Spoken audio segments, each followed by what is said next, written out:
திமுக அரசு எப்போதெல்லாம் மின் கட்டணத்தை உயர்த்துகிறதோ அப்போதெல்லாம் தோல்வியை சந்திக்கும். இப்பொழுது உயர்த்தப்பட்டுள்ள மின் கட்டண உயர்வுக்கு திமுக தோல்வியை சந்திக்க தயாராகி விட்டது என்பதை உணர்த்துகிறது. அதிமுக முன்னாள் அமைச்சர் ப. வளர்மதி கண்டன உரை.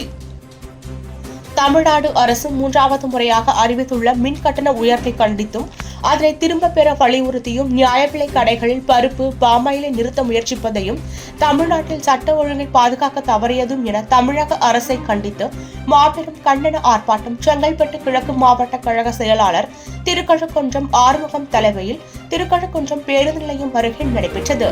இதில் முன்னாள் அமைச்சர் ப. வளர்மதி கலந்து கொண்டு கண்டன உரை நிகழ்த்தினார்.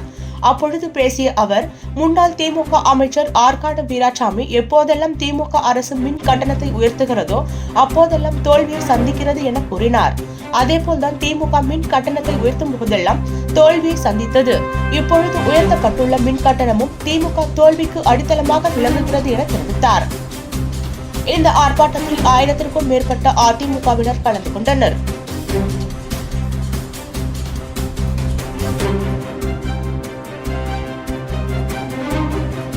குடிநீர் வரியை உயர்த்தியாச்சு, கழிவுநீர் இணைப்பு கட்டணத்தை உயர்த்தியாச்சு,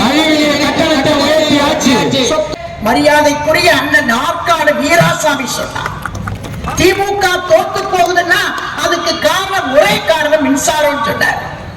அவர் சொன்னபடி மின்சார கட்டணை ஏறிச்சு, மின்தடை ஏறிச்சு, திமுக தோத்து போச்சு, அம்மா முதலமைச்சராக வந்தாங்க. இதான் வரலாறு. திமுக எப்பெல்லாம் ஆட்சிக்கு வருதோ அப்பெல்லாம் மின்சார கட்டணம் ஏறும். சாதாரணமா புரட்சி தலைவர் எம்ஜிஆர் அவர்கள் இலவச மின்சாரம் கொடுத்தார்.